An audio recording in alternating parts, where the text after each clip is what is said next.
నా దేవా నీకే స్తోత్రం ప్రభా. మరి ఇప్పుడు ప్రశ్నలు జవాబులు కార్యక్రమంలో మేము వెళ్తున్నాం. మీరు మాతో మాట్లాడండి తండ్రి, మమ్మల్ని బలపరచండి. ప్రతి బిడ్డను మీరు దర్శించి ప్రభా, మరి ఆత్మీయ మేలు కలుగుటకు ప్రభా, ఈ ప్రశ్నలన్నీ కూడా ప్రభా సమకూర్చేటట్టు కృప అనుగ్రహించి ఆశీర్వాదం దయచేసి సైతాన్ని బంధించమని యేసుక్రీస్తు నామంలో ప్రార్థిస్తున్నాను తండ్రి, ఆమెన్. రైట్, మంచిది. Praise the lord. మీకు ఏదైనా ప్రశ్నలు ఉంటే అడగండి, జవాబు చెప్పడానికి ప్రయత్నం చేస్తాను. నాకు తెలిస్తే ఖచ్చితంగా నేను మీతో పంచుకుంటాను. మీరు ప్రశ్న వేసేటప్పుడు మీ పేరు, మీ ఊరు చెప్పండి. Thank you. నా పేరు సుమతి, నేను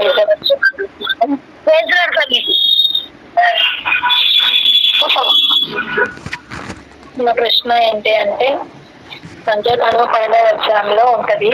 అది దీనికి సంబంధించిన రిఫరెన్స్, ఆ క్వశ్చన్ సంబంధించి మోషే కూషుదేపు స్త్రీని వివాహం చేసుకున్నప్పుడు అహరోను మిరియాము ఇద్దరు కూడా మోషేకి వ్యతిరేకంగా మాట్లాడినప్పుడు మరి యేసు ప్రభు వారు అంటారు కదా, నిగూఢ భావములతో కాదు దర్శనమిచ్చి ముఖాముఖితో మాట్లాడతారు. మోషే నా ఇల్లంతటి నమ్మకమైన వాడు, అలాంటి వానికి మీరు భయపడట్లేదా అని చెప్పేసి. సో వాళ్ళు మాట్లాడిన దాన్ని బట్టి ఏంటంటే, మిరియాము తల్లిని కుష్టికెళ్ళిన దానిగా దేవుడు మరి తన్ని శిక్షించినట్టుగా మరి దాంట్లో ఉంటుంది. నా డౌట్ ఏంటంటే, అక్కడ అహరోను మిరియాము ఇద్దరు కూడా మోషేకు వ్యతిరేకంగా మాట్లాడారు, కానీ మరి దేవుడు మిరియామును మాత్రమే ఎందుకు శిక్షించాడు అనేది. Thank you. ఓకే, మంచి డౌట్ అడిగిరాక థ్యాంక్ యూ. అక్కడ మిరియం అనేట ఆమె ఎక్కువ మాట్లాడింది అక్క.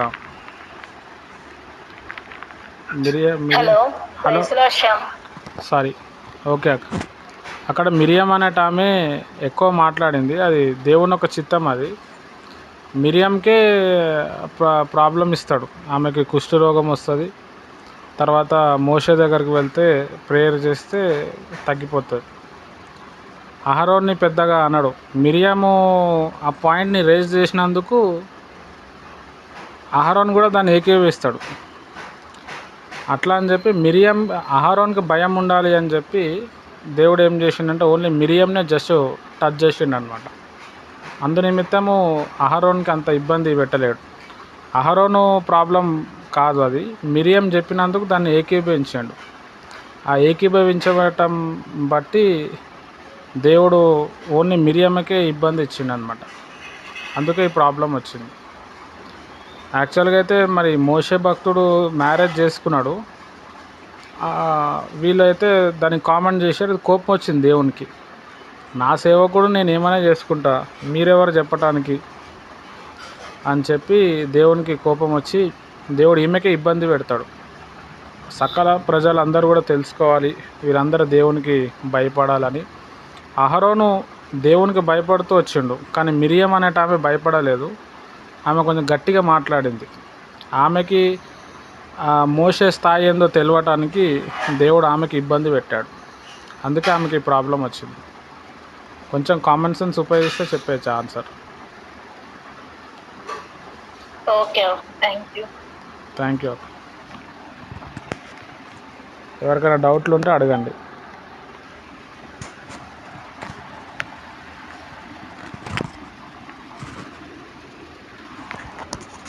మీకు ఏమైనా డౌట్లు ఉంటే అడగండి. అంతకుముందు నేను ఒక చిన్న టాపిక్ ఒకసారి మాట్లాడతాను.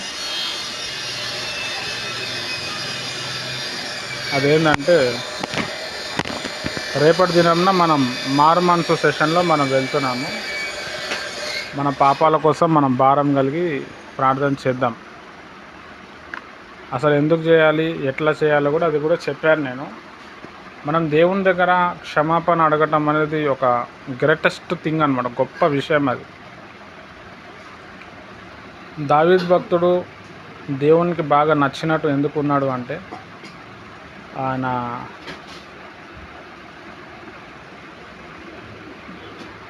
దేవుని దగ్గర క్షమాపణ అడిగాడు.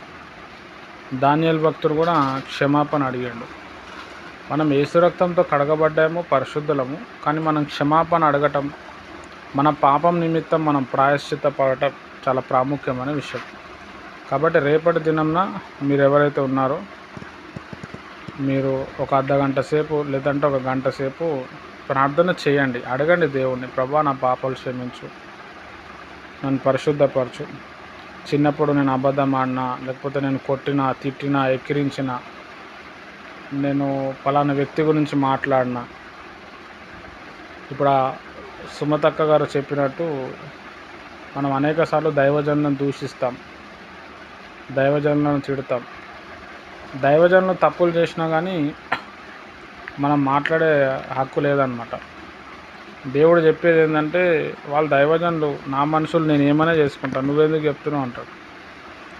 అక్కడ మోషే గారు, ఆయనకు మ్యారేజ్ అవసరం లేదు కానీ ఆయన చేసుకున్నాడు. నీకు అవసరమా అన్నట్టు ఆమె మాట్లాడింది, మిరియం అన్నట్టు ఆమె. దేవుని కోపం వచ్చింది, మోషే కంటే ఎక్కువ దేవునికి కోపం వచ్చింది. అట్లా మనం కూడా మన జీవితంలో ఎవరైనా దైవజనుని మాటలు వినకపోయి ఉండొచ్చు, లేకపోతే వాళ్ళని దూషించి ఉండొచ్చు, వాళ్ళని తిట్టి ఉండొచ్చు. మనం దేవునితో సమాధానం పడతాం. కాబట్టి ఆ మారు మనసు పొందడానికి ప్రయత్నం చేద్దాము. కన్నీటి ప్రార్థనతో మనం ప్రార్థన చేద్దాము, చాలా భారం కలిగి. మీకు మార్నింగ్ దొరికితే మార్నింగు, మధ్యాహ్నం అయితే మధ్యాహ్నం, ఈవినింగ్ అయితే ఈవినింగ్. జాబ్ చేసే వాళ్ళకైతే మార్నింగ్ టైమే బెస్ట్ ఉంటుంది. మార్నింగ్ కొంచెం లేచి ప్రార్థన చేస్తే చాలా బాగుంటుంది. కాబట్టి ఆ మారు మనసు కోసం మీకు గుర్తొచ్చినంతా కూడా ఎట్లా ఉంటుందంటే, అరే దేవుని దగ్గర నేను అన్నీ చెప్పేసినా కదా, నా వీక్నెస్లు చెప్పిన, నా సీక్రెట్లని నేను దేవునికి చెప్పినా కదా అంటే మనం ఫ్రీ అయిపోతాం అన్నమాట. మనకంత టెన్షన్ ఉండదు. ఆ ప్రేయర్ జరిగిన తర్వాత మనలో చాలా చేంజెస్ వస్తాయి, ఎన్నో మార్పులు మన లోపల కలుగుతాయి. చాలా నెమ్మది వస్తుంది. పాపం విషయమే భయం అవుతుంది. అరే నేను మొన్న ఆయనకి చెప్పినా కదా. తర్వాత వాక్యం కూడా మనం ఇంకా బాగా అర్థమవుతుంది, వాక్యం కూడా మనం ఫాలో అవ్వచ్చు. Right, thank you. ఇంకేమైనా డౌట్లు ఉంటే అడగండి. వాళ్ళని డైరెక్ట్ గా మనం క్షమాపణ అడగాలనా, లేదంటే దేవుని దగ్గర మనం క్షమాపణ అడగొచ్చా?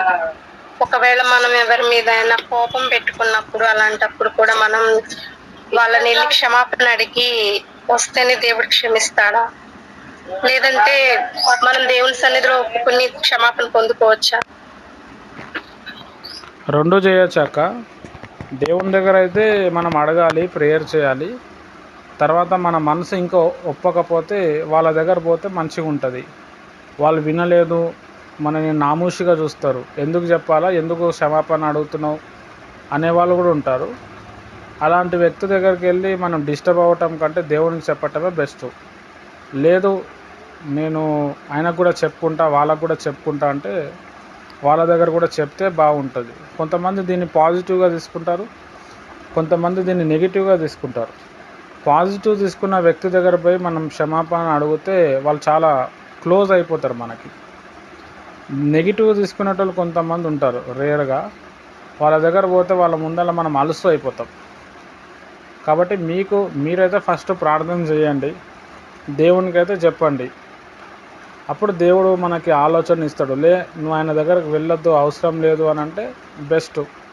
నువ్వు చెప్పు, నేను ఆయనతో మాట్లాడతా అంటే మనం చెప్పాల్సింది చెప్పేసి వచ్చేద్దాం. తర్వాత విషయం ఆయన ఏమైనా తీసుకోండి. ఆయన జ్ఞానవంతుడైతే దాన్ని పాజిటివ్గా తీసుకుంటాడు, ఆయన కూడా సారీ అంటాడు. జ్ఞానం లేని వాళ్ళు నీకు ఎక్కడ దిక్కు లేకపోతే మళ్ళీ నా దగ్గరకు వచ్చినావా అన్నట్టు ఉంటారు. వాళ్ళు అనుభవిస్తారు. బైబిల్లో ఏముందంటే, ఒకరి పాపాలు ఒకరు ఒప్పుకోనండి, ఒకరినొకరు క్షమించండి అన్నారు. మనమే తగ్గించుకుంటున్నాము, మనం క్షమించమని అంటున్నాము. వాళ్ళు కూడా క్షమిస్తే మమ్మల్ని కూడా వాళ్ళు క్షమించమని అంటే బెస్ట్. వాళ్ళు ఒకవేళ అనకపోతే కూడా పర్వాలేదు. మీకు దేవుడు ఫస్ట్ అయితే దేవుడిని చెప్పండి, 70% తగ్గిపోతుంది. ఇంకా మనకు భారం ఉంది, ఆ వ్యక్తికి పోయి నేను చెప్తాను ఒకవేళ ప్రేరేపణ వస్తే ఆ వ్యక్తికి పోయి చెప్పచ్చు. మంచిదక్క, మంచి క్వశ్చన్ అడిగారు, థ్యాంక్ యూ. మరి మారు మనసు మనం ప్రార్థన చేసినప్పుడు మరి మనం బాప్తిసం తీసుకున్నాము, అయితే చిన్నప్పటి నుండి కూడా మనం చేసిన తప్పులు, మోసాలు ఇవన్నీ కూడా గుర్తొచ్చి దేవుని దగ్గర ఒప్పుకొని క్షమాపణ అడుగుతాము. ఓకే అన్నయ్య. మరి మనం జీవితంలో చాలా మందిని మోసం చేస్తా వచ్చాము. ప్రతి మనిషి కూడా ఏదో ఒక మనిషిని మోసం చేయడం, దేవుడినే మోసం చేయడం ఇలాంటివి చేస్తున్నాం కదా! అవి గుర్తొచ్చినప్పుడు ఆ మనిషి దగ్గరికెళ్ళి మరి అడగాలా? లేకపోతే మనం బాప్తీసం తీసుకున్నాం కదా! మారు మనసు ప్రార్థన చేస్తున్నాం కదా! అని ఇంకా వదిలేయాలా? మంచి క్వశ్చన్ అడిగారు సిస్టర్. బైబిల్లో ఏముందంటే నువ్వు బలి అర్పించేటప్పుడు ఎవరైనా నీకు శత్రువు గుర్తొచ్చిండంటే ఆ బలి అర్పణ అక్కడ వెళ్ళి పెట్టేసి ఆ వ్యక్తితో పోయి నువ్వు సమాధాన పడమని చెప్పాడు. కాబట్టి ఆ వ్యక్తితో పోయి మనం సమాధాన పడటం బెస్ట్. మనం దేవుని దగ్గర నేర్చుకోవటం ఇదే అన్నమాట. దేవుడు మన పాపాలు క్షమిస్తాడు, కానీ మనం ఏం చేస్తున్నాం ఇతరులకి. పొట్టి జక్కయ్య దగ్గర యేసయ్య వచ్చాడు. పొట్టి జక్కయ్య చెట్టు ఎక్కాడు. చెట్టు ఎక్కితే పొట్టి జక్కయ్య చాలామందిని మోసం చేసిండు, చాలా డబ్బు సంపాదించాడు. డైరెక్ట్ యేసయ్య వచ్చి జక్కయ్య నేను మీ ఇంటికి వస్తున్నా అన్నాడు. ఏం చెప్పలేడు. ఆయన స్టన్ అయిపోయి అరే నా ప్రభు నా కోసం వస్తుంది కదా అని చెప్పి ఇంట్లో చేర్చుకొని మంచి భోజనం పెట్టి ప్రభా ఇప్పటి నుంచి నేను ఎవరి దగ్గర అయితే రూపాయి తీసుకున్నానో వాళ్ళకి 4 రూపాయలు ఇచ్చేస్తా అని చెప్పాడు. అట్లా తనకు తానే ఆయన మారిండు అనమాట. అట్లనే మనం కూడా ప్రభువుని నమ్ముకున్న తర్వాత మనం పోయి ఒప్పుకోవటం అనేది చాలా గొప్ప విషయము. అది చేస్తే బెస్ట్. లేదు కొంతమంది వ్యతిరేకంగా ఉన్నారు, మనకు వద్దంటున్నారంటే మనం దేవునితో సమాధానం పడి నెక్స్ట్ టైం ఆ తప్పు చేసుకోకుండా మనల్ని మనం కాపాడుకుంటాం. అట్లా చేస్తే బాగుంటుంది. మంచి డౌట్ అడిగారు సార్. థ్యాంక్ యూ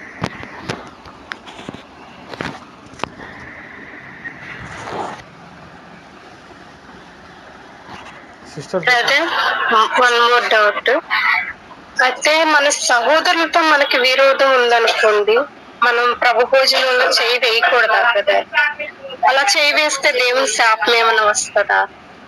అంటే వాళ్ళతో మనకి మాటలు లేవు అనుకోండి, వాళ్ళు మనతో మాట్లాడట్లేదు, వాళ్ళతో సమాధానం లేదు, అంటే వాళ్ళు మనం తగాదులాడకపోయినా మనం ఇప్పుడు వాళ్ళతో గొడవలు పెట్టుకోకుండా ఉన్నా కూడా మనం దేవునితో సమాధానంగా ఉన్నట్టు కాదా? వాళ్ళతో దేవుని దగ్గర క్షమాపణ అడిగితే మనం ప్రభు భోజనంలో చేయవచ్చు.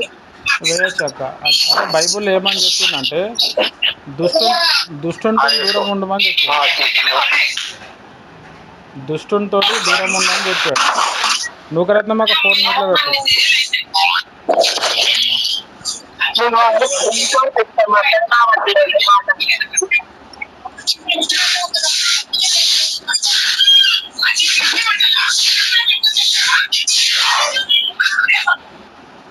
రైట్.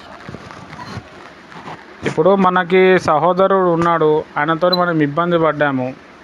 వాళ్ళు ప్రేమించే వ్యక్తులుగా ఉన్నారు, మనల్ని అర్థం చేసుకునే వ్యక్తులుగా ఉన్నారు, మనకి వాళ్ళు చాలా అవసరము, మనల్ని ఎట్లా కలుపుకుందామని మనం అనుకుంటే, మనకు నిజంగా ప్రేమ ఉంటే వారితో పోయి మనం మాట్లాడతాము, సమాధానం పడతాము. లేదు అలాంటి వ్యక్తిని కలుపుకున్నా కానీ మనకి ఇబ్బంది అవుతుంది, మనం డిస్టర్బ్ అయిపోతున్నాము, మళ్ళీ వాళ్ళని కలుపుకొని కూడా వాళ్ళ వల్ల మనకి లాసే వస్తుంది అన్నప్పుడు బెటర్ మనం వాళ్ళని కట్ చేయటం బెటర్. వాళ్ళతో సమాధానంగా మనం లేమని చెప్పి బల్ల తీసుకున్నప్పుడు మనము తప్పేమీ శాపమేమి రాదు. దేవుని దగ్గర చెప్పాలా, ప్రభా దుష్టుని నుంచి దూరంగా ఉండమని చెప్పావు, మరి పలానా వ్యక్తి నన్ను ఇబ్బంది పెడుతున్నాడు, ఒకవేళ నేను పోయి కలిసినా నాకు ఇబ్బంది అవుతుంది, నా సేవ డిస్టర్బ్ అవుతుంది, కాబట్టి నేను దూరం ఉంటున్నా అని చెప్పి ప్రభువుకు చెప్పుకోవచ్చు. అంటే ఇక్కడ బాగా అర్థం చేసుకోవాల్సిన విషయం ఏంటంటే, మన ఆత్మీయ స్థితిని డెవలప్ చేసుకునే సిట్యువేషన్ కనబడుతుంది, అక్కడ వెళ్తే వాళ్ళు మనకు ఫాలో అవుతున్నారు, మనల్ని ప్రేమిస్తున్నారు, మంచి ప్రేయర్ లైఫ్ మనకు డెవలప్మెంట్ అవుతుంది, మనల్ని నమ్ముతున్నారు, మన వాక్యాన్ని వింటున్నారు, మనకు మర్యాద ఇస్తున్నారు అంటే ఆ వ్యక్తుల దగ్గరికి మనం వెళ్ళి మనం పాపక్షమాపణ చెప్పచ్చు, వాళ్ళ కాళ్ళు మొక్కచ్చు, కాళ్ళు కడిగి ఆ వాటర్ కూడా తాగొచ్చు, తప్పేమీ లేదు. ఆ వ్యక్తిని మనం రక్షించుకోవటానికి మనం ఏమైనా చేయొచ్చు.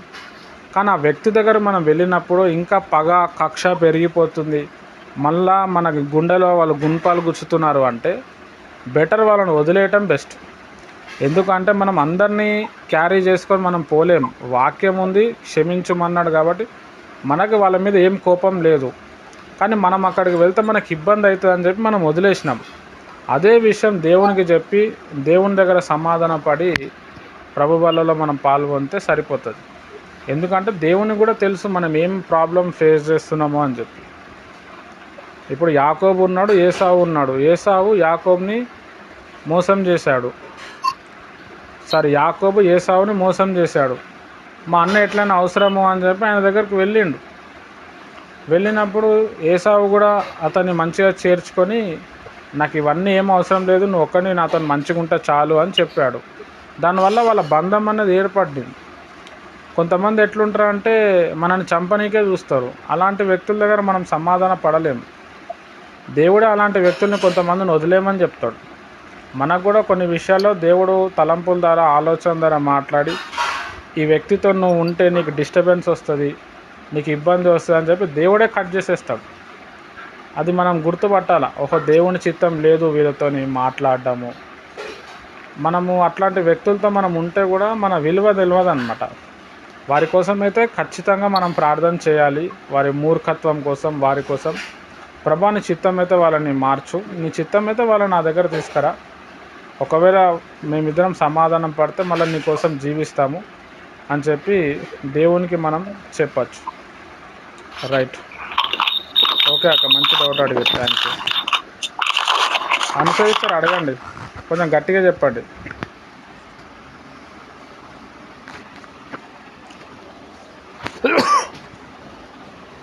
అనుసరిస్తే మీ డౌట్ అడగండి.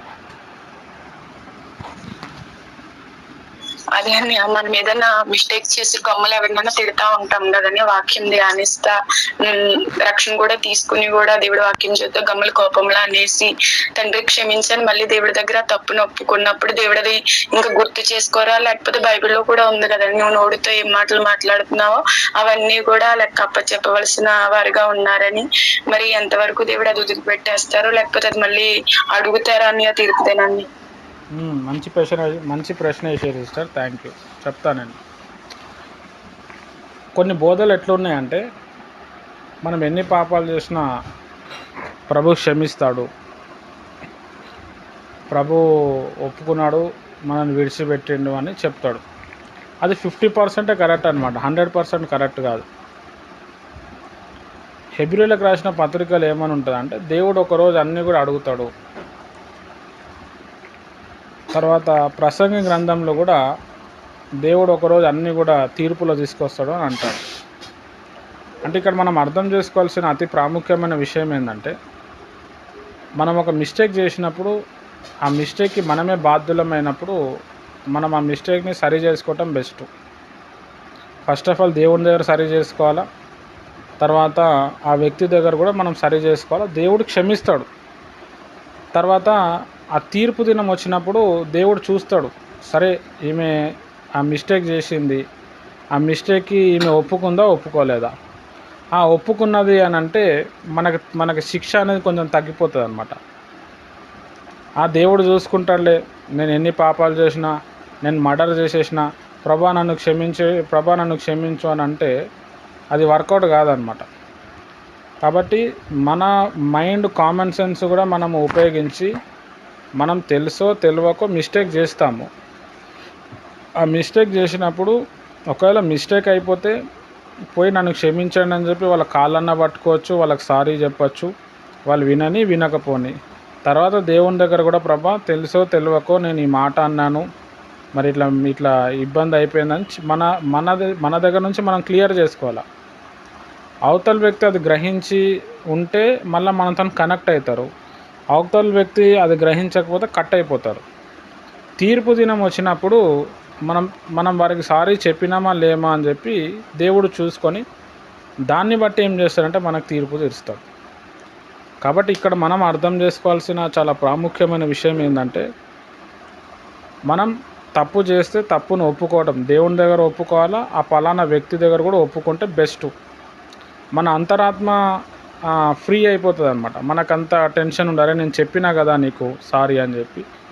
కొన్ని ఈ విధాలుగా చేస్తూ ఉంటే కొంతమంది మారే ఛాన్స్ కూడా ఉంటుంది. వాళ్ళు క్రిస్టియన్స్ అయి ఉండి వాళ్ళు తప్పు చేయకపోయినా వచ్చి సారీ చెప్తున్నారు, అలా ఉండాలి, చాలా మంచోళ్ళు అంటే వేరే వ్యక్తులు మనకు అట్రాక్ట్ అవుతారు. తీర్పు దినం వచ్చినప్పుడు దేవుడు ఇదన్నీ క్యాల్కులేట్ చేస్తాడు. ఇవన్నీ కూడా ఆయన పరిగణలో తీసుకొని మనకేం తీర్చాలో ఆయన తీస్తాడు. అట్లా కాకుండా మనం ఎక్కడో తప్పు చేసి ప్రభా నన్ను క్షమించమని అడిగితే అది అంత కరెక్ట్గా ఉండదు, ఇంకా ప్రాబ్లం ఎక్కువ అయిపోతుంది అన్నమాట. కాబట్టి మనం సారీ చెప్పాలి. దాని తర్వాత యేసయ్య కూడా సారీ చెప్పి మనం నడవటానికి ప్రయత్నం చేయాలి. తీర్పు దినమప్పుడు దాని రిజల్ట్ దేవుడు ఇస్తాడు, అన్నీ కూడా క్యాల్కులేట్ చేసి. థ్యాంక్ యూ సిస్టర్, మంచి డౌట్ అడిగారు. మరి ఒక చర్చికి ఫస్ట్ వెళ్ళి ఇంకా మళ్ళీ తర్వాత ఇంకో చర్చికి వెళ్తే మరి దేవుడు మరి అలాంటి వాళ్ళు శిక్షిస్తాడా? మరి మరి ఏమైనా అక్కడ తీర్పు ఉందా తమ్ముడు? మంచి ప్రశ్న వేసారు అక్క, చెప్తా. ఆ డోర్ క్లోజ్ చేసి ఫోన్ మ్యూట్లో పెట్టను, చెప్తా. అక్క డౌట్ ఏంటంటే వెళ్ళి మళ్ళీ అక్కడ మరి దైవజనులు మన చెప్పిన మాట వినలేదు అని ఇంకో చర్చికి వెళ్ళిపోతే అక్కడ ఏమైనా అదేమైనా పర్వాలేదు ఆ చర్చికి వెళ్ళడానికి? ఓకే అక్క, మంచి డౌట్ అడిగి. అంతకుముందు కూడా మీరు అడిగారు, నేను చెప్పినాను, మళ్ళీ చెప్తాను. ఫస్ట్ మనం ఒక చర్చికి వెళ్తూ ఉన్నప్పుడు మనకంటూ ఒక తల్లి సంఘం అనేది ఉంటుంది. మనం బాప్తిజం పొంది ప్రభులో ఉంటూ ఆ పాస్టర్ గారి బాధ్యత అన్నీ చూసుకుంటూ ఉంటాడు.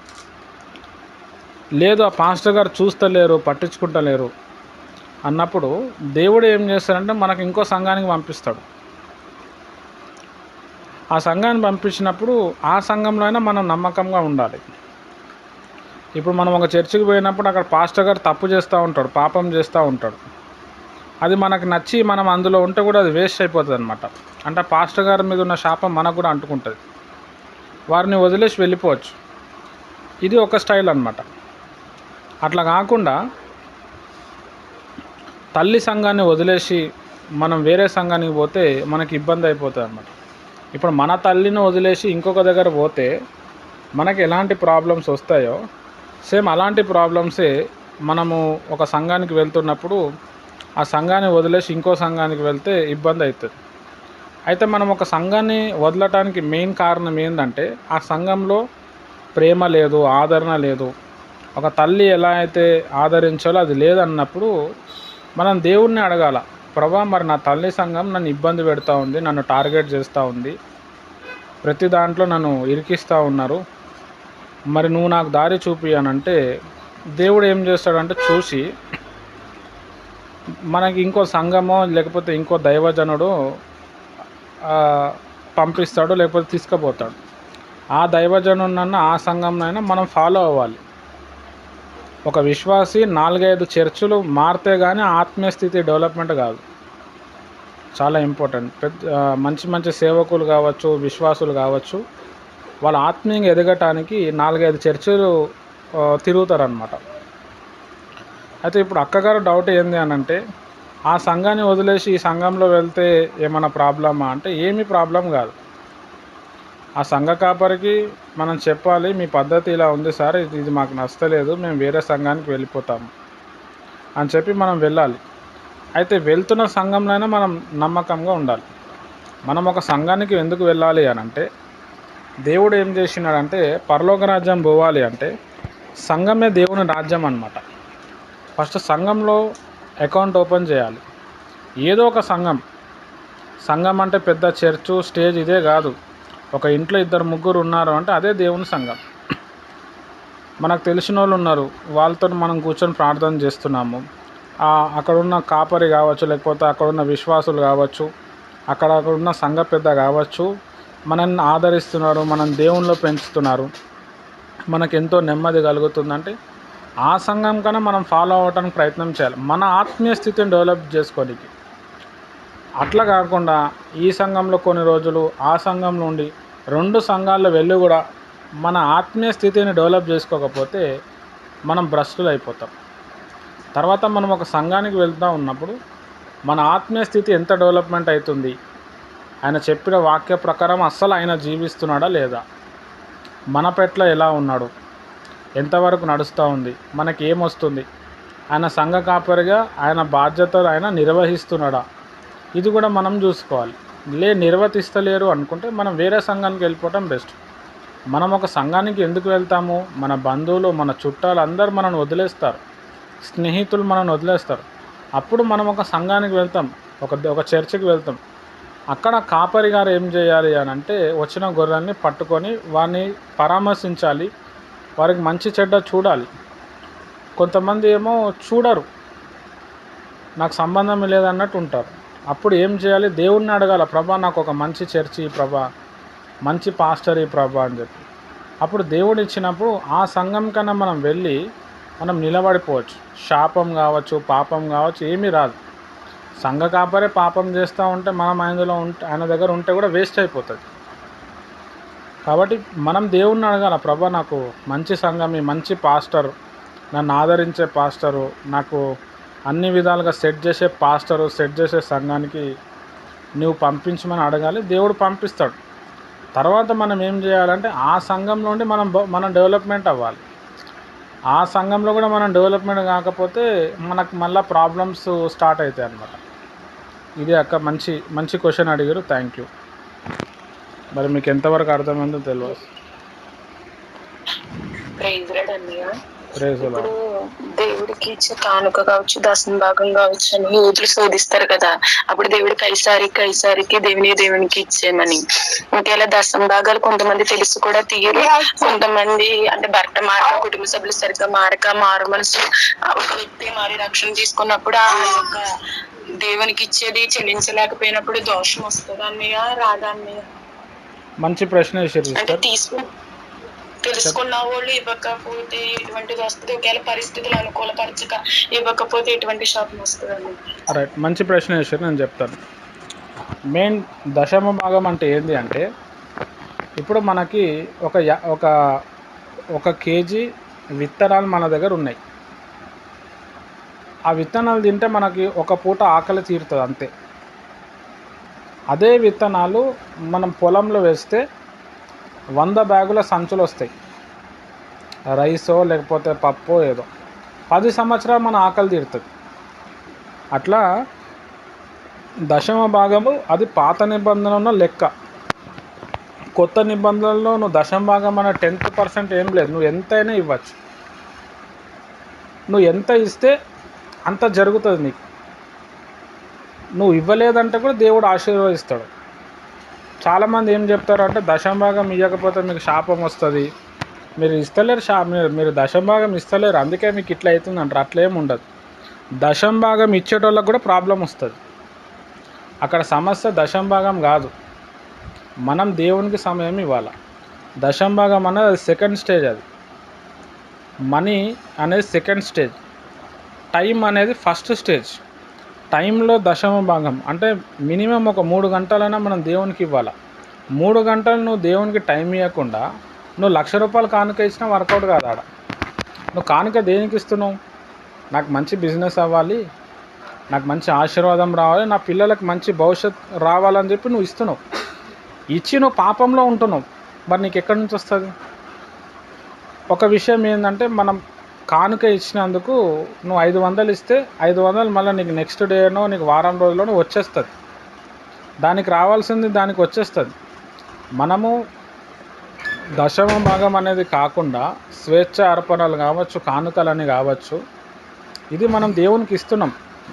అది దేవునికి ఇచ్చినప్పుడు మీరు గమనించండి, 1 రోజు 2 రోజులు లేదా 1 వీక్లో అది మళ్ళీ మనకి రిటర్న్ అయిపోతుంది.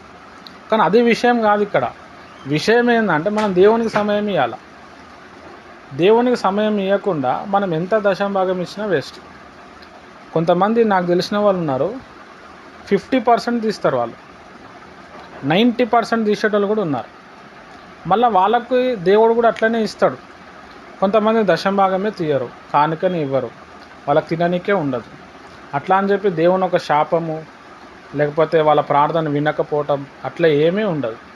దేవుడు ఫస్ట్ మన మనసును చూస్తున్నాడు. ఆయనకు కావాల్సింది ఏంది? మనతో పాటు టైం. ఎవరైతే బాగా దేవుణ్ణి ప్రేమిస్తారో, ఎవరైతే బాగా దేవుణ్ణి టైం ఇస్తారో వాళ్ళు చాలా డబ్బులు కూడా సంఘాలకు ఇస్తారు. వాళ్ళ పాస్టర్ గారికి బాగా డబ్బులు ఇస్తారు. అరే మంచి సబ్జెక్ట్ చెప్పారు, నేను ఎప్పుడు తెలియని విషయాలు నేర్చుకున్నా కదా అని చెప్పి వాళ్ళు ఎక్కువ డబ్బులు ఇస్తూ ఉంటారు. దేవుడు అట్లనే ఆశీర్వాదిస్తాడు. వాళ్ళు డబ్బులు ఇవ్వకపోయినా ఆశీర్వాదం వస్తుంది. కానీ ఆ వ్యక్తి ఏం చేయాలంటే, ఆ విశ్వాసి ఏం చేయాలంటే దేవునికి సమయం ఇచ్చి దేవునితో గడపడానికి ప్రయత్నం చేయాలి. దేవునికి మనం సమయం ఇవ్వకుండా ఎంత స్పాన్సర్ చేసినా, ఎన్ని డబ్బులు ఇచ్చినా అది వేస్ట్ అయిపోతుంది.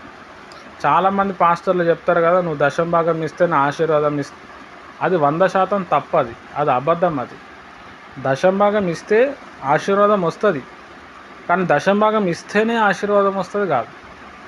ఇప్పుడు నేను ఒక తాగుబోతుని, నేను ఒక బిజినెస్ చేస్తున్నాను, ఆ బిజినెస్ అంతా కూడా అబద్ధాలు ఆడితేనే నా బిజినెస్ నడుస్తుంది. అబద్ధాలు ఆడి నేను వందలు సంపాదించి అందులో 90% దేవునికి ఇచ్చిన దేవుడు మెచ్చాడు.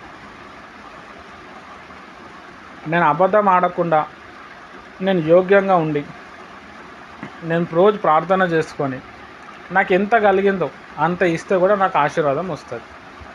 దేవుడు డబ్బులు చూసి నువ్వు డబ్బులు ఇస్తున్నావు అని చెప్పి నీకు ఆ డబ్బుల మీద ఆయన ఇంట్రెస్ట్ ఉండదు. ఆయన చూసేది ఏంటంటే ఫస్ట్ మన మనసు. నీ దగ్గర డబ్బులే లేవు, నో ప్రాబ్లం అంటాడు. ఇప్పుడు మా సంఘంలో మేము సంఘం కానుక పాట పాడను నేను. కొంతమంది ఇచ్చేవాళ్ళు ఇస్తారు, కొంతమంది ఇవ్వరు. మీరు నా దగ్గరకు వస్తే తెలుస్తుంది. అయ్యగారు నేను మీ దగ్గర ఇవ్వలేకపోతున్నా అంటారు. నో ప్రాబ్లం అమ్మ అంటాం. ఎందుకు కానుక పాట వాడతలేను, వాళ్ళు ఫీల్ అవుతుంటారు, అరే అందరూ కానుకేస్తున్నారు నేను వేయలేకపోతున్నా అని.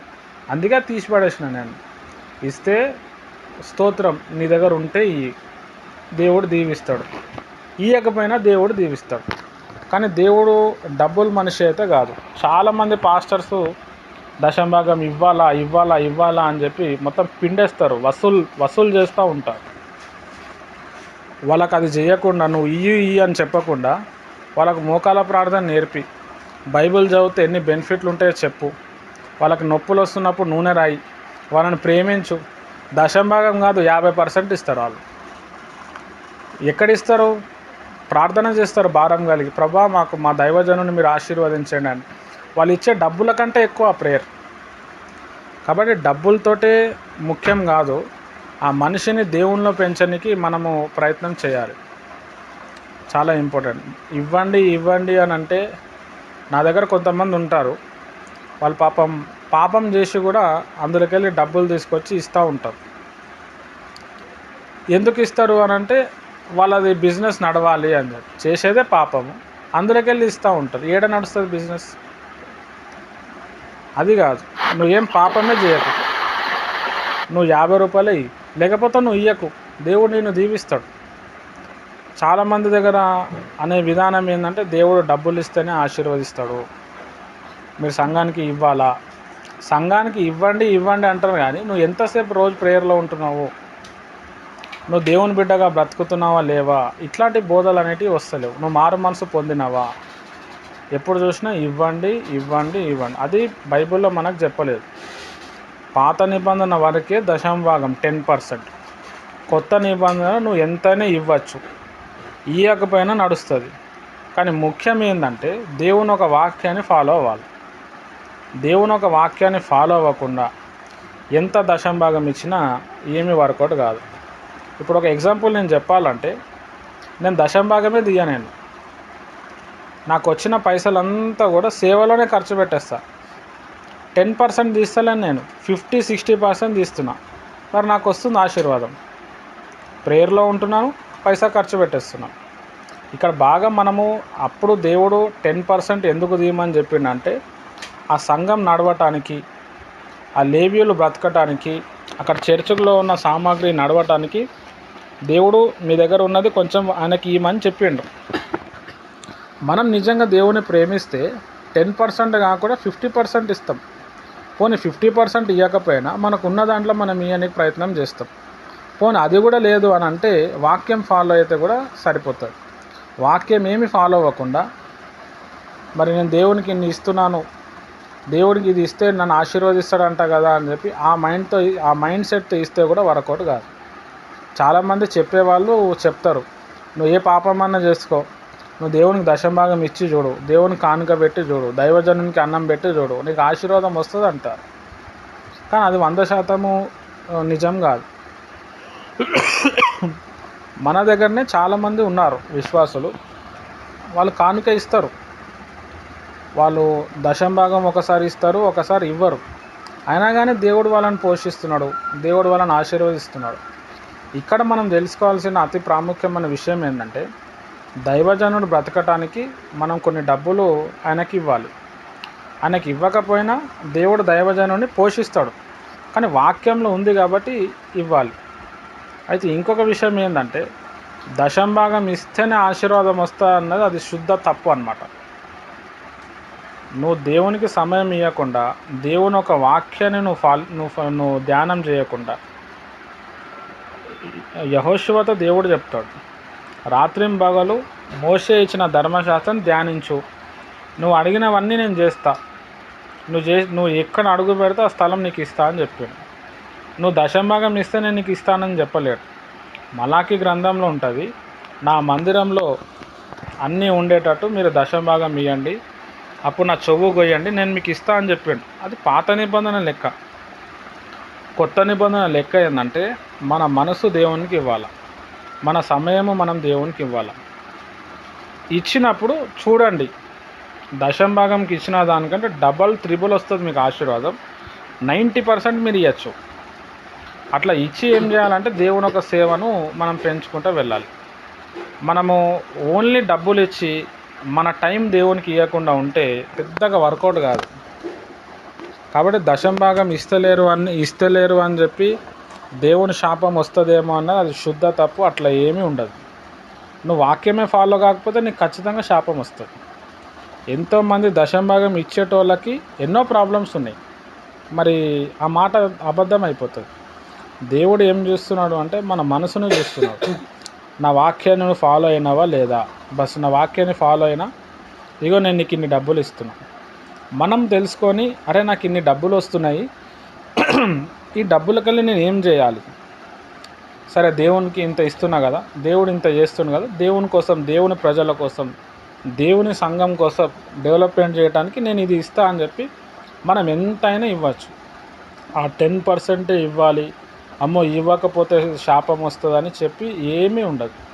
ఇప్పుడు నేనే ఉన్నాను, మీరు కానుక ఇస్తారు, అదంతా కూడా నేను రాసుకుంటాను.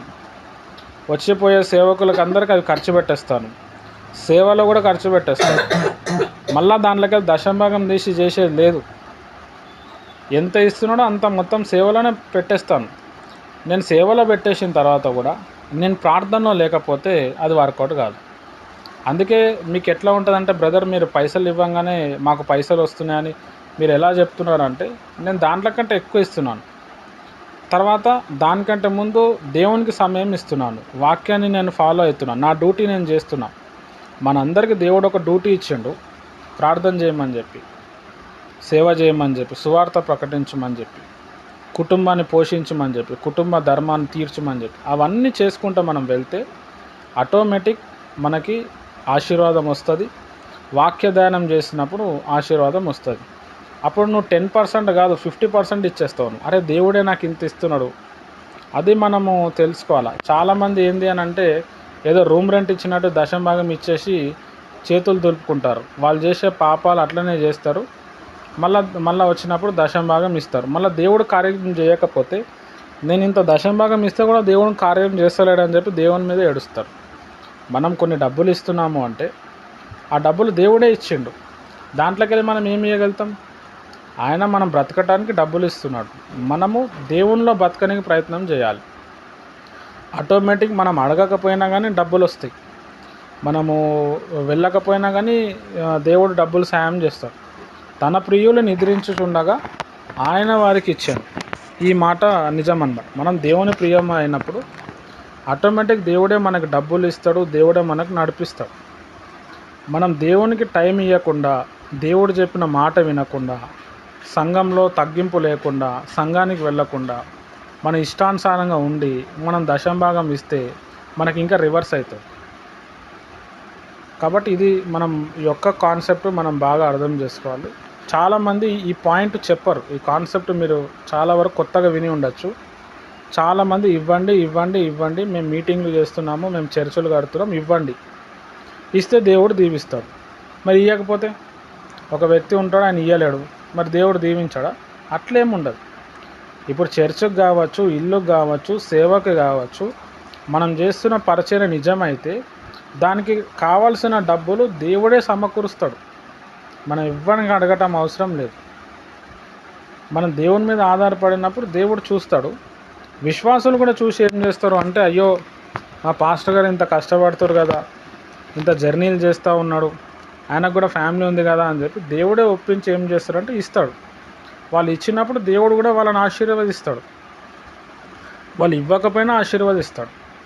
కానీ దశంభాగం ఇస్తేనే ఆశీర్వాదం వస్తుంది అనేది అది శుద్ధ తప్పది. అది మీరందరూ కూడా తెలుసుకోవాలి. ఇంకొక విషయము ఏంది అని అంటే, మనం డబ్బులు ఇచ్చేటప్పుడు ఆ డబ్బులు దేనికోసం ఆయన ఖర్చు పెడుతున్నాడు అన్నది కూడా మనం చూడాలి. కొంతమంది పాస్టర్లు ఏం చేస్తారు అంటే, ఆ డబ్బులు వాళ్ళ సొంత ఖర్చులకి ఉపయోగించుకుంటారు.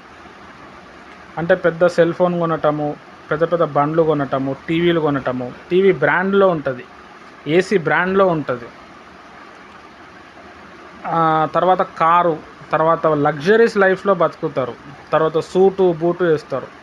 అట్లాంటి వాళ్ళకి ఇస్తే అంత పెద్ద లాభమేమి ఉండదు. ఎందుకంటే అక్కడ పెద్ద సేవనే ఉండదు. దేవుని సేవ చేయడానికి మనం పెద్ద కార్లు వేసుకొని షోగా వెళ్ళి సూట్ వేసుకొని మనం చేయాలనే అవసరం ఏం లేదు. నార్మల్గా చేసుకొని పోతే అయిపోతుంది. ఇప్పుడు ఒక సూటు కొంటే 3-4 వేలు అవుతుంది. ఆ 3-4 వేలకి దాదాపుగా 1 సంవత్సరం 2 సంవత్సరానికి సరిపడా బట్టలు వస్తాయి. వేసుకొని చేయొచ్చు. వాళ్ళు ఎంతో కష్టపడి చెమట ఓడ్చి వాళ్ళు డబ్బులు ఇస్తున్నారు.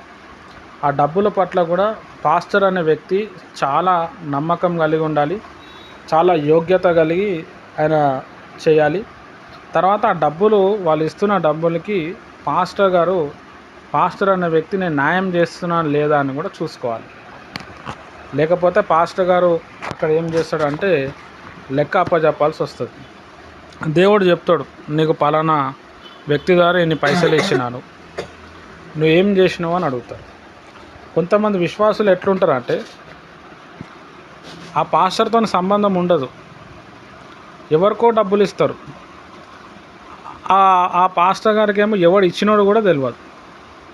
అట్లా కాకుండా మనకి సేవ చేస్తున్న వ్యక్తి, మనకు దేవునిలో పెంచుతున్న వ్యక్తి ఎవరు ఉన్నారు, ఆయన డబ్బుల పట్ల ఆయన అవగాహన ఎట్లా ఉంది, ఆయన ఇస్తున్న డబ్బులు ఆయన దేనికోసం ఖర్చు పెడుతున్నాడు, ఇవన్నీ కూడా మనం పరిగణనలో తీసుకోవాలి. ఇక్కడ దశంభాగం ఇవ్వటం గొప్ప విషయం కాదు. ఆ డబ్బులు తీసుకున్న పాస్టర్ అనే వ్యక్తి ఉన్నాడు కదా, ఆ వ్యక్తి కరెక్ట్గా ఉండాలి. లేదు అంటే ఇచ్చేటోనికి శాపం చుట్టుకుంటుంది. ఇప్పుడు మీరు డబ్బులు ఇస్తున్నారు, ఆ డబ్బులు నేను వ్యర్థమైన దానికి నేను వాడినా అనుకోండి, మీరు శాపగ్రస్తులు అయిపోతారు, నేను కూడా శాపగ్రస్తుని అయిపోతాను.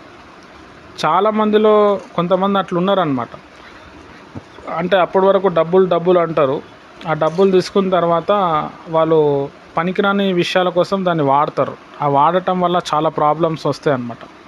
అయితే ఇక్కడ ఓవరాల్గా చెప్పేది ఏంటంటే, డబ్బులు అనేది సమస్య కాదు, మనం దేవునితోనే మనం కనెక్ట్ అవ్వాలి.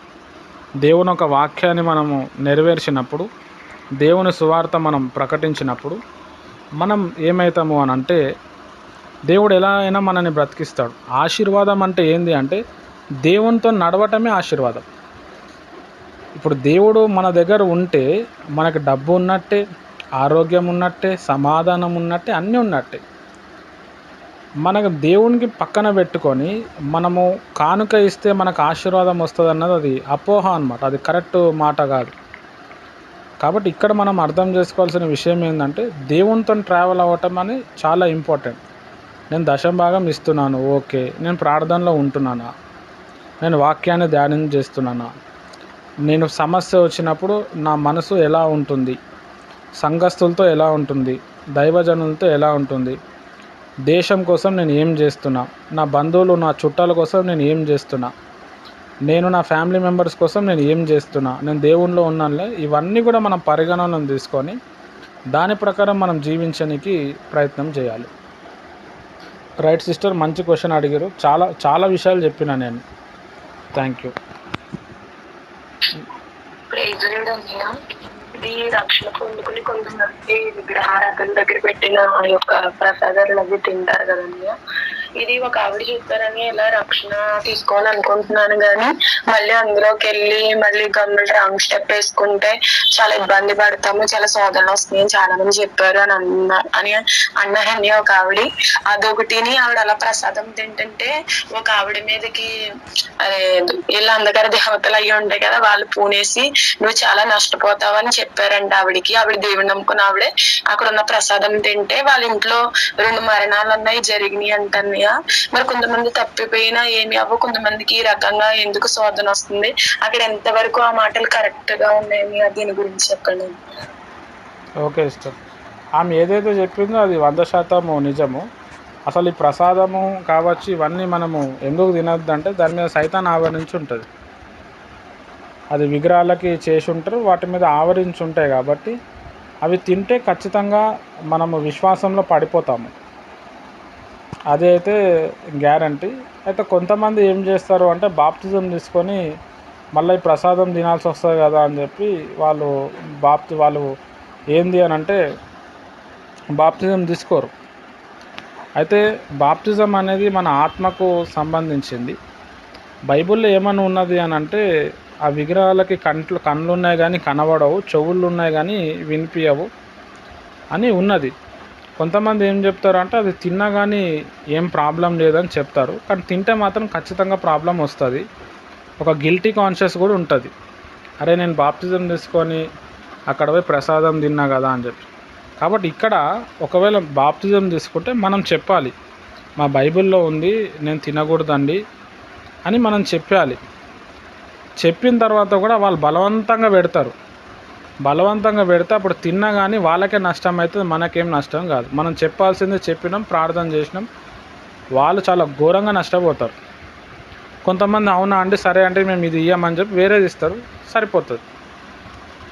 కానీ కొంతమంది అయ్యో బాప్తిజం తీసుకొని కూడా నేను ప్రసాదం తినాలి కదా, తినకపోతే ఎట్లా, నేను తినకూడదా అని చెప్పి వాంటెడ్లీ పోతారు. వాంటెడ్లీ పోయినందుకు వాళ్ళకి ఇబ్బంది అయిపోతుంది.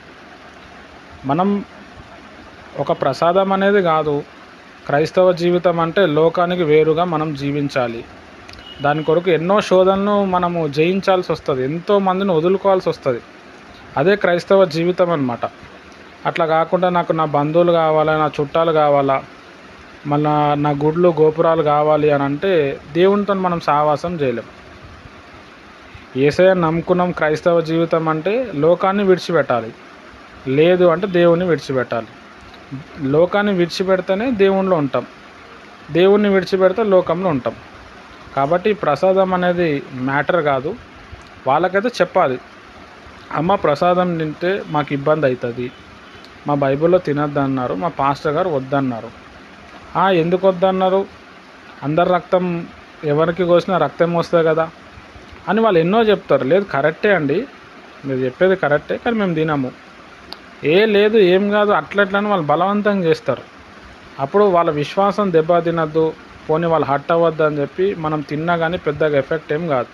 మనం ఆల్రెడీ వాళ్ళకి చెప్పినాము, వినకపోతే ఏమవుతుంది, వాళ్ళకి ఇబ్బంది అవుతుంది.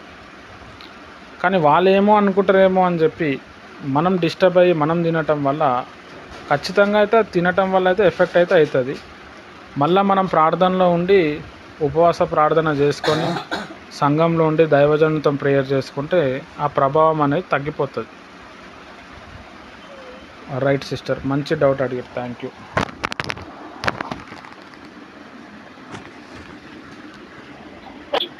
ప్రసాదానికి సంబంధించి ఒక డౌట్ వచ్చింది నాకు మీరు చెప్పిన దాన్ని బట్టి. మరి విశ్వాసులు అయితే సేవకులకి దశంభాగం ఇస్తారు, మరి సేవకులకు కూడా దశంభాగం ఉంటుందా? ఉంటుంది. ఒకవేళ కనుక వాళ్ళు దశంభాగం తీస్తే దీనికి ఉపయోగించాలి అని ఏమైనా రిస్ట్రిక్షన్స్ ఏమన్నా ఉంటాయా? ఉంటుంది అక్క, ఉంటుంది. మంచి క్వశ్చన్ అడిగారు. సేవకులకు కూడా యాక్చువల్గా అయితే దశంభాగం ఉంటుంది. ఇప్పుడు నేనున్నాను, నాకు ఒక ఆత్మీయ తండ్రి ఉన్నాడు, ఆయన కింద ఉండి నేను సేవ చేస్తున్నాను అనుకోండి. మీరు ఇచ్చిన డబ్బులకి వెళ్ళి దశంభాగమో లేకపోతే 20%, 30% ఆయన సంఘానికి నేను పంపించాలి. అట్లా కాకుండా నేను ఒక ఇండిపెండెంట్ సేవకుడిని, అందులోకి వెళ్ళి బయటికి వచ్చిన నేను నా కాళ్ళ మీద ఉండి నేను చేసుకుంటున్నా. అప్పుడు అందులో వచ్చిన పైసలు ఒక దగ్గర పక్కన పెట్టి దశంభాగంలో లేకపోతే 20% ఏమో తీసి పాస్టర్లకు ఇవ్వచ్చు, ఎవరైనా చర్చ్ కన్స్ట్రక్షన్ అయితే వాళ్ళకి ఇవ్వచ్చు, లేకపోతే పేద విధవరాలు ఉంటారు, లేకపోతే హాస్పిటల్లో చాలామంది ఉంటారు, వాళ్ళకి ప్రాబ్లమ్స్ ఉంటారు, దాంట్లో ఖర్చు పెట్టచ్చు. అట్లా వాళ్ళు చేయొచ్చు అక్క. అది అందరు చేయాల. Okay, thank you. అందుకే నేను ఏం చేస్తా అంటే దాంట్లోకి వెళ్ళి మొత్తం ఇది పలానా అని చెప్పి పలానాని తీయను. దాంట్లోకి వెళ్ళి ఎంత వస్తే దైవజనుడు వస్తే ఆయనకి ఇచ్చేస్తాను. కొంతమంది పేద సేవకులు ఉంటే వాళ్ళకి నేను ఇచ్చేస్తూనే ఉంటాను. అది దశం భాగము ఇది వీళ్ళకి ఇవ్వాలని కాదు, ఎంత ఉంటే అంత ఇచ్చేసేయటం అనమాట. ఎందుకంటే ఇస్తే మళ్ళీ దేవుడు ఇస్తాడు, అది మన కాన్సెప్ట్. కానీ సేవకులు అనేవాళ్ళు ఖచ్చితంగా అది తీయటం అనేది చాలా ఇంపార్టెంట్. దశం భాగం అనే కాన్సెప్ట్ దేవుడు ఎందుకు తెచ్చినాడు అంటే ఒక నమ్మకత్వం కోసం అంతే. అంటే నీకు టోటల్గా డబ్బే కాకుండా ఈ డబ్బు నాకు కూడా ఇవ్వాలి, నా బిడ్డలు కూడా బ్రతకాలని చెప్పి దేవుడు అది తీసుకొని వచ్చిండు. అది తీసుకొని వచ్చిన తర్వాత మనం ఇస్తే బెనిఫిట్ వస్తుంది, ఇవ్వకపోయినా బెనిఫిట్ వస్తుంది. మనం ఇవ్వటం వల్ల ఒక కుటుంబము బలపడుతుంది, సేవ జరుగుతుంది. సేవ జరగాలి, పెట్రోల్ ఛార్జెస్ ఉంటాయి, హాస్పిటల్ ఖర్చులు ఉంటాయి. కాబట్టి ఆ ప్రాసెస్ నడవటానికి మనము ఆ వ్యక్తికి, ఆ పాస్టర్ గారికి మనం కానుక ఇస్తాం. ఇచ్చిన తర్వాత మనం ఏం చేయాలంటే ఇచ్చినాం, అయిపోయింది, చేతులు దులుపుకున్నాం, మనకి దేవుడు అట్లనే ఇస్తాడు. దైవజనుడు కూడా ఏం చేయాలంటే ఆ కానుక తీసుకొని దాని శ్రేష్టమైన పని కోసమే వాడినప్పుడు ఆ ఇచ్చిన వారికి ఏమవుతుందంటే ఆశీర్వాదం వస్తుంది. కొంతమంది పాస్టర్స్ ఏం చేస్తారు అంటే దశంభాగం ఇవ్వండి అని చెప్పి వీళ్ళు మళ్ళీ ఇవ్వరు. వీళ్ళు మాత్రం ఇవ్వనప్పుడు అక్కడ కనెక్షన్ అనేది తగ్గిపోతుంది.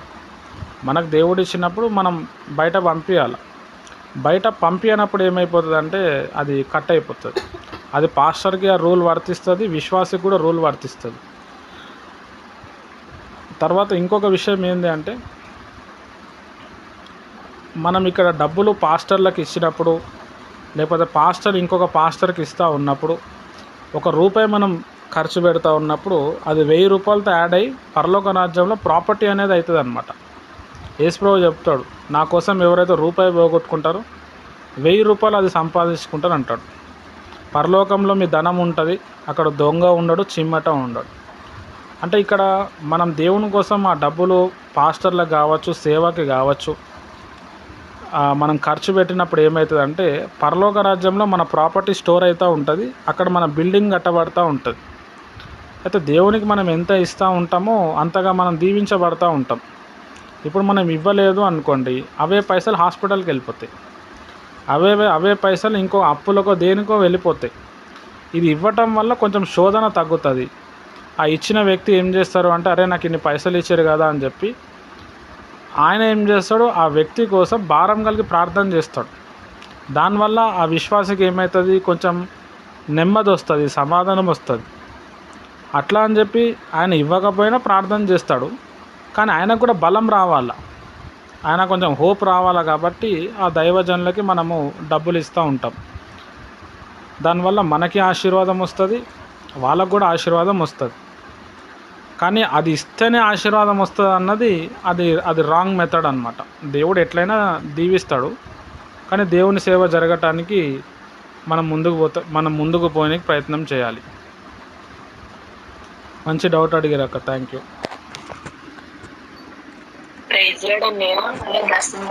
దేవుడు చాలా దైవ సేవకుడు వాడకపోతే ఇచ్చిన వారికి శాపమే, తీసుకున్న వారికి శాపమే అంటున్నారు కదన్నా. ఇచ్చే వాళ్ళ ఆత్మీయస్థితి బాగుంది, వాక్యానుసారంగా నడుపుతున్నారు, కానీ ఒక కానుక ఇవ్వాలని దేవుడి పేరటి ఇచ్చినప్పుడు ఆ శాపం ఒకవేళ వాళ్ళు వాడకపోతే దేవుడి సేవలో మంచి పనికి వీళ్ళకి శాపం వస్తుంది, అది రాంగు కదన్నా. అంటే దీనిలో ఈ యొక్క ఇచ్చిన విశ్వాసాలు ఏ మిస్టేక్ లేనప్పుడు అది ఆశీర్వాదం ఎందుకు మార్చబడదని. మంచి డౌట్ అడిగారు. అక్కడ ఆ విశ్వాసి గమనించాలా, నేను ఈ దైవజనునికి ఇస్తున్నాను, ఈ కరెక్ట్ వ్యక్తికి ఇస్తున్నానా, రాంగ్ వ్యక్తికి ఇస్తున్నానా. ఒక తాగుబోతుకు మనం ఇచ్చినాం అనుకోండి, మరి మనకు శాపమే చుట్టుకుంటుంది. నీ ఆత్మీయస్థితి గొప్పదే ఉండొచ్చు, దేవుడు నీకు డబ్బులు ఇస్తూ ఉన్నప్పుడు దేవుని సేవ ఖర్చు పెట్టడానికి నువ్వు డబ్బులు ఇస్తున్నావు, ఆ ఇచ్చే పర్సన్ రైట్ పర్సన్ ఉన్నాడా లేదా అని చెప్పి మనం అవగాహన ఉంచాలి, చూడాలి ఆయన దేనికోసం చేస్తున్నాడు అని చెప్పి. అట్లా కాకుండా మనం ఎవరికి పడితే మనం వాళ్ళకి ఇచ్చేస్తే మనం ఆత్మీయ స్థితిలో ఉండొచ్చు, మనకైతే చాలా డిస్టర్బెన్స్ వస్తుంది. ఎందుకంటే ఆ డబ్బులు ఇవ్వటం వల్ల వాళ్ళు పాపం చేయటానికి స్కోప్ పెరుగుతుంది, దానివల్ల శాపం వస్తుంది. రైట్ సిస్టర్, మంచి డౌట్ అడిగారు.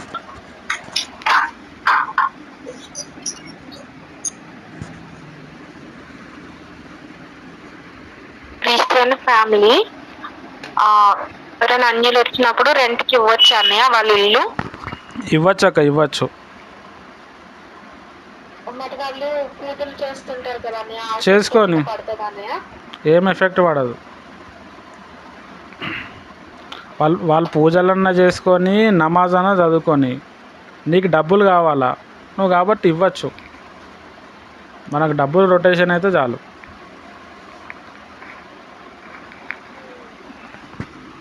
మనకు ఎఫెక్ట్ ఎప్పుడు పడుతుంది అంటే మనం ప్రేయర్లో లేనప్పుడు మనకు ఎఫెక్ట్ పడుతుంది. నువ్వు ప్రేయర్లో ఉండి రోజు వాక్యం చదువుతూ ఉంటే నీకు ఎఫెక్ట్ కావటం అసంభవం అన్నమాట. మనం ప్రేయర్లో ఉండి అట్లాంటి వాళ్ళు వస్తే మన మీద ఉన్న ఎఫెక్ట్ వాళ్ళ మీద వెళ్ళి వాళ్ళే మారిపోతారు. మనం ఆ స్థాయి భక్తి సాధన చేస్తే ఆ వచ్చిన వ్యక్తులే మారిపోతారు. నాకు చాలామంది కొంతమంది సాక్ష్యాలు ఉన్నాయి. మా ఓనర్ అమ్మ మంచి ప్రార్థనా పర్రాలు, మరి మాకు సమస్య వస్తే వాళ్ళు ప్రేయర్ చేస్తే మేము బాగా అయిపోయినా మేము ప్రభువుని నమ్ముకున్న వాళ్ళు ఎంతోమంది ఉన్నారు.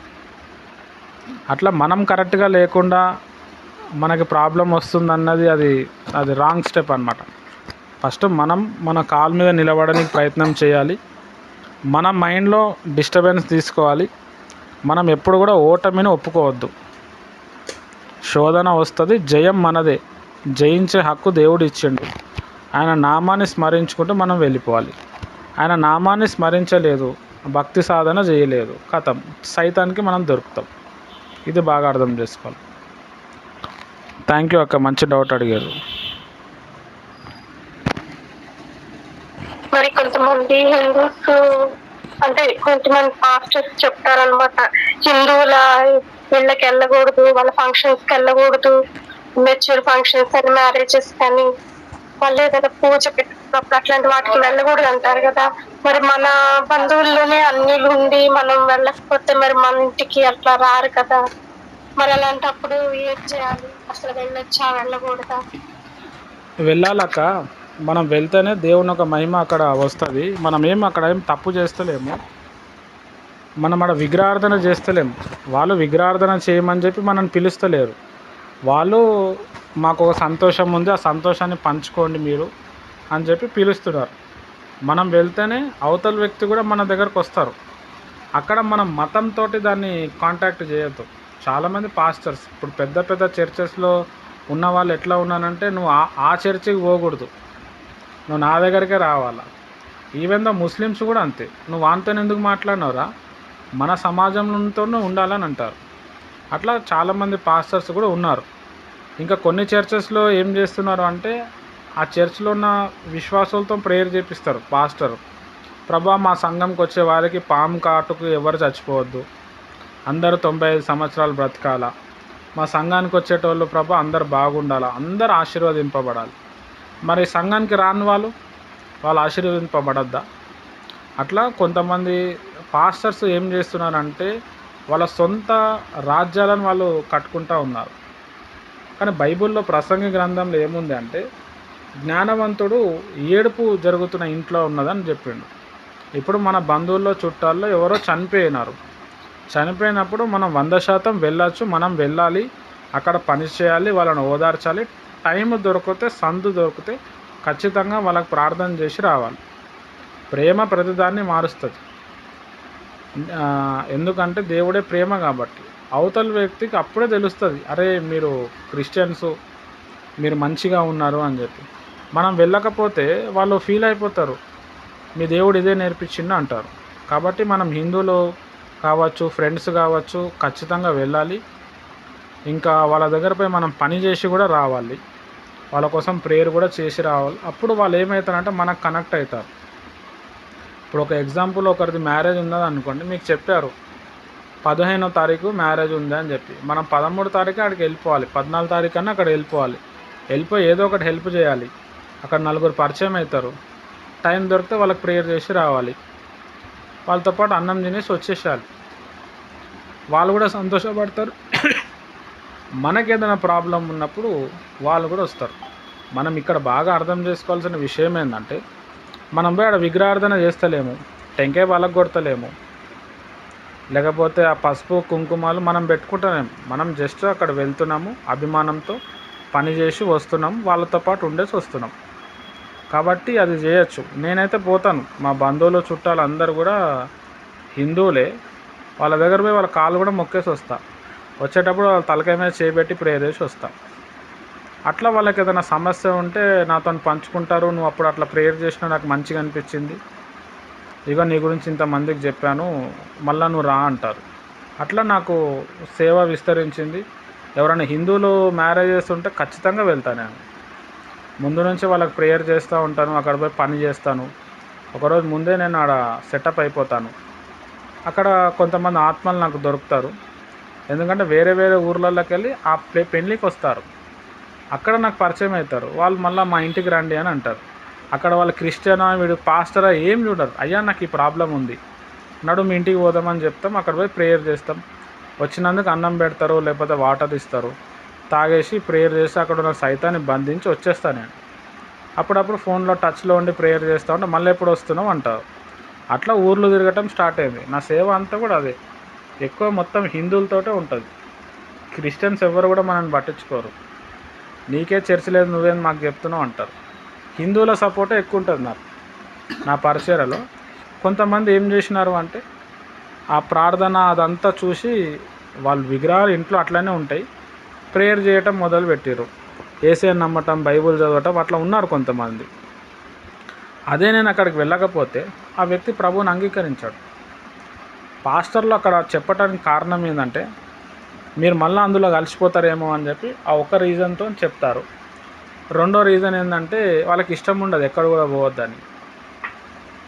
దానివల్ల ఆ సంఘం కూడా డెవలప్మెంట్ అవ్వదు. అది అట్లా అంతవరకు ఆ సమాజం వరకు, ఆ ఊరికి సంబంధించిన వరకే ఉంటుంది. కానీ నేను మాత్రం ఇప్పుడు అన్ని ఊర్లు తిరగటము, రాష్ట్రాలు తిరగటానికి కారణం ఏంటంటే, ఇట్లా అందరితోని పబ్లిక్తో ఉండటం వల్లనే అది సంఘము సేవ జరుగుతుంది. మతం అనేది వాళ్ళ వరకే, మన వరకు కాదు. మనకు తెలుసు అది అది అది మతము, ఇది సత్యము అని చెప్పి. సత్యము విశ్వాసం మీద బ్రతుకుతుంది. దేవుడు ప్రేమించమంటూ అందరినీ ప్రేమించాలి. హిందువుని ప్రేమించాలి, ముస్లిమ్స్ని ప్రేమించాలి, క్రిస్టియన్స్ని ప్రేమించాలి, అందరినీ ప్రేమించాలి, ఆదరించాలి. ఒక దేవుని బిడ్డగా మనం ఏం చేయగలుగుతామో అన్నీ చేయాలి. ఎందుకు అనంటే, వాళ్ళు కూడా మనోళ్ళే, మన బిడ్డలే. వాళ్ళ బాధలు ఎవ్వరు అర్థం చేసుకోరు, ఎవ్వరు వినరు. దేవుని బిడ్డగా మనం ఏం చేయాలంటే, మనం విని వాళ్ళకి ప్రేయర్ చేసి రావాలి. అప్పుడు వాళ్ళు ఏమవుతారు అంటే, ఏ ప్రాబ్లం వచ్చినా కానీ మనకు చెప్తారు. హెల్త్ బాగాలేకపోయినా, లేకపోతే డబ్బుల సమస్య అయినా, అప్పుడు ఏమైతే అదే మనం వ్యక్తులు అనుకొని వాళ్ళని మనం బలపరుస్తూ, ధైర్యపరుస్తూ ప్రేయర్ చేస్తూ ఉంటే అక్కడ దేవునికి మహిమ వస్తుంది. ఇదంతా ఏం చేయక వాళ్ళు హిందువులు కదా నేను పోవద్దు అంటే, మనంత పిచ్చోళ్ళు ఎవరు ఉండరు. చాలామంది అట్లనే ఉన్నారు. చనిపోతే పోరు, వద్దు మా పాస్టర్ గారు ఒప్పుకోరండి. మరి ఒక అన్యునికి సువార్త ఎట్లా దొరుకుతుంది? ఒక దేవుని బిడ్డ ప్రేమ ఎట్లా దొరుకుతుంది? నేనైతే మన విశ్వాసులకు అందరికీ వెళ్ళమని చెప్తా. వాళ్ళందరూ వెళ్తారు, పని చేస్తారు, ప్రేయర్ చేసుకొని వస్తారు. నేను కూడా అదే చేస్తాను. రైట్ అక్క, మంచి క్వశ్చన్ అడిగారు, థ్యాంక్ యూ.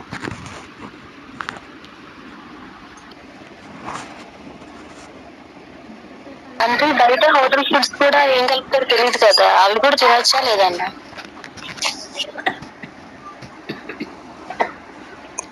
మంచి డౌట్ అడిగినారు సిస్టర్. ఇప్పుడు ఇక్కడ తెలంగాణ గవర్నమెంట్లో మా సీఎం సార్ ఏం చేస్తున్నాడు అంటే, చాలా హోటల్స్కి ఈ ఫుడ్ ఇన్స్పెక్షన్ ఆఫీసర్స్ని పంపిస్తున్నాడు. గరం మసాలా కావచ్చు, చికెన్ కావచ్చు, ఇదంతా కూడా కుళ్ళిపోయిందే ఉన్నదని చెప్తున్నారు. బ్యాన్ కూడా చేస్తున్నారు. కాబట్టి హోటల్లో తినే ఫుడ్ కంటే ఇంట్లో వండుకోవడం బెస్ట్. ఇక తప్పదు అని అంటే తినాల్సి వస్తుంది.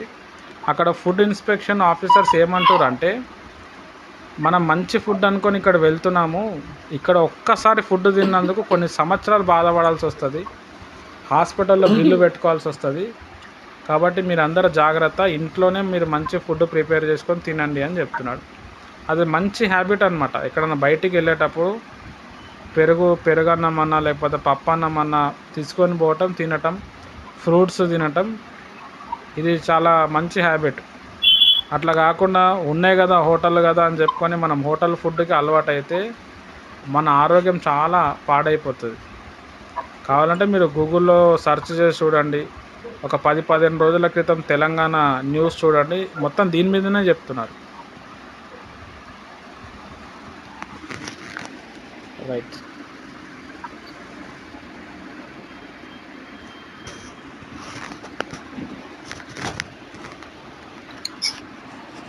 సిస్టర్ చెప్పండి. అని భాషల ప్రార్థనకి మామూలు ప్రార్థనకి, భాషల పాటలకి మామూలు పాటలకి ఆ యొక్క తేడా ఏంటని దాని గురించి, మళ్ళీ అందరూ కూడా భాషలో ఎందుకు ప్రేయర్ చేయలేరు, కొంతమంది ఎందుకు దేవుడు ఆ వరం ఇస్తాడు వాళ్ళకి, అది ఎందు నిమిత్తం ఆ వరం పొందుకోగలుగుతారని దాని గురించి కూడా చెప్పండి. అదే సిస్టర్, ఇప్పుడు భాషలు మాట్లాడే ప్రేయర్కి, భాషల పాటలకి, మామూలు పాటలకి, మామూలు ప్రార్థనకి చాలా తేడా ఉంటుంది. దేవుడు పరలోకంలో ఉన్నాడు కాబట్టి పరలోక భాషల్లోనే మాట్లాడితే ఎఫెక్ట్ ఎక్కువ ఉంటుంది. పరలోక భాష మనం ఉపయోగించినప్పుడు ఏమవుతుందంటే తెలియని ప్రార్థనాంశాల కోసం కూడా మనం ప్రార్థన చేస్తాము. తర్వాత సైతాన్ని మనం ఎదిరిస్తూ ఉంటాము, సైతాన్ వణికిపోతాడు. మనం తెలుగు ప్రార్థన చేస్తూ ఉంటే సైతానికి విని అది ఆటంకపరుస్తుంది. భాషల ప్రార్థన మనం చేస్తే సైతానికి అర్థం కాదు, వాడు కంగారు పడతాడు, టెన్షన్ పడతాడు, వాడు ఏదో అంటున్నాడో నాకు అర్థమవుతుంది అంటాడు. రిజల్ట్ తొందరగా వస్తుంది, సైతాన్ ఆటంకం అనేది ఉండదు. అందుకే పౌలు భక్తుడు మీరందరు భాషలతో మాట్లాడాలని నేను కోరుకుంటున్నా అంటాడు. అయితే కొంతమంది భాషల్లో మాట్లాడతారు, కొంతమంది మాట్లాడకపోవటానికి కారణం ఏంటంటే పౌలు భక్తుడు చెప్పిండు, ఆత్మీయ వరాలను మీరు అపేక్షించండి అన్నాడు, ప్రేమతో అపేక్షించండి అన్నాడు. ఎవరికైతే నాకు భాషలు మాట్లాడాలి అని చెప్పి ఇంట్రెస్ట్ ఉంటుందో వాళ్ళకే వస్తుంది భాషలు మ్యాక్సిమం. దాని మీద ఇంట్రెస్ట్ లేని వాళ్ళకి దేవుడు ఇవ్వడు. ఇచ్చిన తర్వాత దాన్ని ఉపయోగించటం చాలా ఇంపార్టెంట్. కొంతమందికి భాషలు వస్తాయి, దాన్ని ఇంట్రెస్ట్గా దాన్ని ఉపయోగించరు, అది అక్కడ వరకే ఆగిపోతారు. ఓన్లీ రీ కబారా షిరియా అంటారు, ఇంకా మిగతా ఫ్లో రాదు. ఎందుకంటే దాన్ని ఉపయోగిస్తలేరు. దేవుడు మనకి ఇచ్చిండు అంటే దాన్ని నువ్వు ఉపయోగించు, దానివల్ల చాలా బెనిఫిట్ ఉంటుంది అని చెప్పిండు. సేమ్ టైం భాషల్లో పాటలు పాడుతూ ఉంటే దేవుని ఒక ఆత్మ బలంగా దిగొస్తుంది. తర్వాత ఆ పాటలు పాడిన తర్వాత మనం అన్య భాషలో మాట్లాడినప్పుడు చాలా స్ట్రాంగ్ వర్డ్స్ అనేది రిలీజ్ అవుతుంది. అంటే ఆ భాషలు మాట్లాడినప్పుడు దేవుని ఒక ఆత్మ మన లోపల వచ్చి మళ్ళీ మనం భాషలు మాట్లాడేటప్పుడు, ప్రవచనంలో భాషలు మాట్లాడినప్పుడు ఎట్లయితే కడుపులోకి వెళ్ళి భాషలు వస్తాయో అలాంటి బలమైన భాషలు మనం అన్య భాషల్లో పాడినప్పుడు వస్తుంది. దీనివల్ల ఏమవుతుందంటే మనకి ఎక్కువ బెనిఫిట్ ఉంటుంది. దీంట్లో వచ్చి ఒక డిఫెక్ట్ ఏంటంటే మనం ఏం భాషలు మాట్లాడినామో మన మైండ్ మనం ఉపయోగించాము, దాని మీనింగ్ ఒకటే మనకు తెలియదు. కానీ దాని రీజన్ ఒకటి, దాని ప్రాముఖ్యత ఒకటి మనం తెలుసుకొని మనం భాషల్లో ప్రార్థన చేయటం, భాషల్లో మాట్లాడితే చాలా రిలీఫ్ వస్తుంది. సైతాన్ ఉత్తేనే వెళ్ళిపోతాడు, భయమైపోతుంది. నేను నా జీవితంలో చాలాసార్లు భాషలను ఉపయోగించి చాలా మేలు పొందుకున్నాను. భాషలు నా మేలు, నా పరిచర్య మొత్తం కూడా ఓన్లీ అన్య భాషల మీదనే పుట్టిందనమాట. అన్య భాషలు వచ్చిన తర్వాతనే నన్ను నేను ట్రాన్స్ఫార్మ్ అయినాను. అప్పటి వరకు ఉన్న శాంసన్ వేరు, భాషలు మాట్లాడిన తర్వాత వచ్చిన శాంసన్ వేరు. దాన్ని ఎంతగా ఉపయోగించినానో అంతగా నాకు బెనిఫిట్ అనేది నేను చూశాను. కాబట్టి ప్రార్థన చేసేటప్పుడు తెలుగు ప్రేయర్ ఎక్కువ చేయకుండా ఎక్కువగా పర్సనల్ ప్రేయర్ చేస్తున్నప్పుడు ఎక్కువగా అన్య భాషలో మాట్లాడి చివరిలో ఒక చిన్న ప్రేయరు ఆమెన్ అనేసి నేను పెట్టేస్తూ ఉంటాను. చాలా తక్కువ మందికి దీని గురించి తెలుస్తుంది. ఎవరికైతే బాగా తెలుస్తుందో వాళ్ళు ఎక్కువగా తెలుగు తర్జుమాలో వెళ్ళారు. అది ఏకాంత ప్రార్థన మనం ఉపయోగించేటప్పుడు చేయాలి. దాని తర్వాత మామూలుగా దీని గురించి మనకు తెలిసినప్పుడు ఆ ఏకాంత ప్రార్థనలో మనం ఇప్పుడు ఒకరికి ప్రేయర్ చేసేటప్పుడు తల మీద చేవడో రీ కబారాబారా షిఖాందల రబారా షిరియన్ ఆమెనంటే అది వేస్ట్ అయిపోతుంది ఆడ. మనకి బెనిఫిట్ ఉంటుంది, కానీ అవతల వ్యక్తి ఏం ప్రేయర్ చేస్తున్నా అని చెప్పి కూడా వింటాడు. కాబట్టి ఆయన సాటిస్ఫాక్షన్ కోసము ఆయనకు తెలుగులో ప్రేయర్ చేయటం, భాషలు వస్తే భాషలు తెలుగు మిక్స్ చేసి ప్రేయర్ చేయటం. మనం పర్సనల్గా ప్రేయర్ చేస్తున్నప్పుడు భాషల్లో ఎక్కువ ప్రేయర్ చేయటం ఇంపార్టెంట్. సైతాన్ చెప్తుంటుంది, నువ్వు మాట్లాడుతున్న భాషలు ఇది కరెక్ట్ కాదు, లేకపోతే అసలు నువ్వేం చేస్తున్నావు నీకు గుర్తుందని ఎన్నో చెప్తుంది. మనకు అది సంబంధమే లేదు. మనకి ఇస్తున్నాడు ప్రకారం పోతూనే ఉండాలి బండి. తర్వాత దేవుడు ఎక్కడ రూట్స్ మనవి ఓపెన్ చేయాలో అట్లా ఓపెన్ చేస్తాడు. కొంతమంది భక్తుల చరిత్రలు ఉంటాయి, వాళ్ళు ఓన్లీ అన్య భాషలు మాట్లాడి ఎలా బయటపడ్డారో మనకి దొరుకుతాయి భక్తుల సాక్ష్యాలు. అవి వింటే ఓహో భాషలు మాట్లాడితే ఇంత లాభం ఉంటుందా అని చెప్పి మనకి అర్థమవుతుంది. స్మిత్ విగిల్స్వర్త్ అని చెప్పి ఒక గొప్ప దైవజనుడు ఉన్నాడు. దాదాపుగా ఒక 21 మంది చచ్చిపోయిన శవాన్ని లేపిండు ఆయన. వాళ్ళ భార్య చనిపోతే కూడా ఆయన ప్రార్థన చేసి లేపిండు. యాక్చువల్గా ఆయనకు నత్తి వస్తుంది, నత్తి ఉంటుంది. నువ్వేం సేవ చేస్తావు, నీ వల్ల ఏమవుతుంది అని చెప్పి నువ్వు ప్రసంగం చెప్తే ఎవడు వింటాడు. ఆయన ప్రసంగం చెప్పేటప్పుడు కూడా చాలామంది నవ్వారు. అప్పుడు ఆయన చాలా ఉపవాస ప్రార్థన చేసి కఠినంగా దేవుని దగ్గర మొరపెట్టి బాగా ప్రార్థన చేస్తే అప్పుడు దేవుడు తన ఆత్మని ఆయన మీద కుమ్మరించిండు. ఆయనకు అన్య భాషలు రావటం మొదలైంది. తర్వాత ఆయన అన్య భాషలు పొందుకొని ఆ నత్తి మాట్లాడడం తగ్గిపోయింది. తర్వాత ఆయన ప్రేయర్లో ఆయన చెప్పే వాక్యంలో పవర్ పెరిగింది. చాలా అద్భుతాలు. అప్పటి కాలంలో ఒక లెజెండ్ అని చెప్పొచ్చు మనము. చాలా మొత్తం షేక్ చేసిండు అనమాట ఆ ప్రాంతాన్ని, అక్కడ ఉన్న ప్రజల్ని, ఓన్లీ బికాస్ ఆఫ్ అన్య భాషలు. P M Samuel garu, Indian Pentecostal churches IPC, Paul Ramanakuti, Ceylon Pentecostal churches, the Pentecostal churches, వీళ్ళందరూ కూడా పవర్ఫుల్ క్యాండిడేట్స్ అవ్వటానికి, దయ్యాల్ని వెళ్ళగొట్టడం, రోగులను బాగు చేయటం, దేవుని కోసం రోషం కలిగి జీవించటం. ఒక బ్యాప్టిస్ట్ చర్చ్ని తీసుకోండి, ఒక హెబ్రాన్ చర్చ్ని తీసుకోండి, ఒక ఐపీసీ ఒక చర్చ్ని తీసుకోండి, పెంతకోస్టల్ చర్చ్ని తీసుకోండి. ఈ నలుగురిట్లో ఫుల్ పవర్ఫుల్ దేవునితో బాగా బ్రతికిన వాళ్ళు ఎవరు ఉంటారు అంటే ఈ పెంతకోస్టల్లో, ది పెంతకోస్టల్లో ఉంటారు. ఈ హెబ్రాన్ చర్చ్ వాళ్ళు, బ్యాప్టిస్ట్ చర్చ్ వాళ్ళు, వీళ్ళకి వాక్యం చాలా డెప్త్ తెలిసి ఉంటుంది, కానీ అదే వాక్యం వాళ్ళ లైఫ్లో కనబడదు. నేను అట్లా చాలామందిని చూసినాను. అయితే ఈ పెంతకోస్తలు, ది పెంతకోస్టల్ వాళ్ళు దేవునితో ఎక్కువ గడపడానికి కారణం ఏంటంటే ఈ అన్య భాషల ప్రార్థన అనమాట. అంటే అన్య భాషల ప్రార్థన అట్లా ఆత్మను అట్లా వెలిగిస్తుంది అనమాట. కాబట్టి భాషలు మాట్లాడడం అనేది చాలా ఇంపార్టెంట్. అదేమి రాంగ్ బోధ కాదు, అదేం కొత్త బోధ కాదు. పౌలు భక్తుడే చెప్పిండు కొరింథీ సంఘంలో, నేను మీ అందరికంటే ఎక్కువ భాషల్లో మాట్లాడుతున్నా అన్నాడు. పౌలు భక్తుడు బైబుల్ చదివి భాషలు ధ్యానం చేసుకొని తర్వాత ఆయన ఏం చేసినాడు అంటే ఆయనకు దేవుడు ప్రత్యక్షత ఇస్తే ఆ ప్రత్యక్షత ప్రకారం ఆయన పత్రికలు రాసుకుంటూ వచ్చిండు. కాబట్టి మనకు కూడా బాగా బైబిల్ అర్థం కావాలి, బైబిల్ డెప్త్లో ఉండాలి అంటే నువ్వు భాషల్లో మాట్లాడాలి, బైబిల్ చదవాలి. అప్పుడు బైబిల్లో చాలా డెప్త్ విషయాలు తెలుస్తాయి. లేదు అని అంటే ముగ్గురు దేవుళ్ళు ఉన్నారు, తండ్రి వేరు, కుమారుడు వేరు, పరిశుద్ధాత్మ, ఆ బోధలోనే ఉండిపోతాం మనం. రైట్. కాబట్టి భాషలు అనేది చాలా ప్రాముఖ్యత. రైట్, మంచిది. మనము ప్రేయర్ ముగించుకుందాం. దేవుడు ఒక డౌట్ అడుగుదాం. అక్క అడగండి. మరి సంవత్సరాలు అవుతే కట్టము అమ్మకైనా అక్కకైనా వెళ్ళలేని పరిస్థితిలోని అక్కడికి వెళ్ళకపోయినా ఇంట్లో చేసినా పర్లేదు ప్రార్థన, అక్కడికే వెళ్ళాలా? ఎక్కడ సమశ్రీకమా? సంవత్సరాలు అవుతుంది కదా అమ్మకేనో అక్కకేనో, వెళ్ళలేని పరిస్థితిలోనే ఉన్నప్పుడు అక్కడికేనే వెళ్ళాలి, ఇంట్లో నేను చేసుకున్నా పర్వాలేదా ప్రార్థన అని? ఇంట్లో ప్రేయర్ చేయొచ్చు. మీకు హెల్త్ మంచిగా ఉంటే అక్కడికి వెళ్ళండి. లేదు హెల్త్ బాగాలేదు అంటే ఇంట్లోనే చేసుకోండి, ఎట్లయినా నడుస్తుంది. ఇప్పుడు వాళ్ళు చనిపోయినారు, దేవుని దగ్గరికి వెళ్ళిపోయినారు, వాళ్ళని బట్టి మనం ప్రార్థన చేయాలా, దేవుని కృతజ్ఞతాస్తుతులు చెల్లించాలా.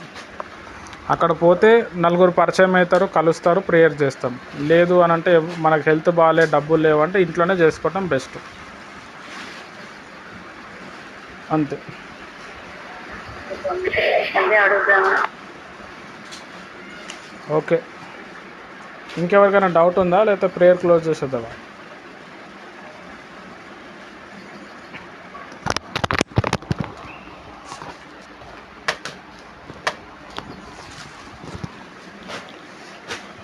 రైట్, మంచిది. మనం ప్రేయర్ క్లోజ్ చేసుకుందాం. ఇప్పుడు ఈ క్వశ్చన్ ఆన్సర్స్ వల్ల మీకు ఏదైనా కొత్త ఆన్సర్ దొరికింది, మీకు ఏమైనా అర్థమైందా? నా ఎక్స్ప్లెనేషన్ ఎట్లుంది? నేను స్లోగా మాట్లాడుతున్నాను, కన్ఫ్యూజన్లో మాట్లాడుతున్నానా, లేకపోతే పాయింట్ మీద నేను మాట్లాడుతున్నానా? మీ ఒపీనియన్ చెప్పండి, చెప్తే నాకు అర్థమవుతుంది. మనం ప్రేయర్ చేసుకుందాం, తర్వాత మీ ఒపీనియన్ చెప్పండి. మరి తెలియని విషయాలన్నా కూడా ఇప్పుడు మీరు చెప్పిన క్వశ్చన్ వాళ్ళ సమాధానం మాకు తెలిసింది. ఈ పరిష్కారం ఏంటంటే ప్రతిదానికి మీరు ఎడమర్చి చెప్తున్నట్టాము. మరి నాకు చాలా బాగా అర్థమైంది క్వశ్చన్ అనేది. నన్ను ఇప్పటి వరకు నేను వినలేదు. మన మీద పరిచయం అయిన దాని వల్ల మనం ఎంతగానో కానీ చాలా బాగుంటుంది. మరి మా మనసులో ఏటుందని మీరు అడుగుతున్నారు, దానికి అర్థం ఈ ఎడమర్చి మీరు చెప్తున్నారు అర్థమయ్యేలాగా. చాలా థ్యాంక్స్.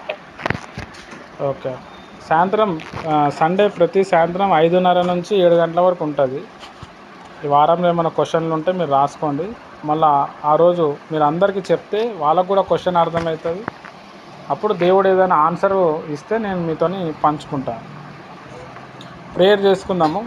స్తోత్రం తండ్రి ప్రభా, మరి క్వశ్చన్ అవర్ ద్వారా మీరు అనేక విషయాలు మీరు మాతో మాట్లాడినారు, నన్ను కూడా సరి చేసినారు. నీకు స్తోత్రం.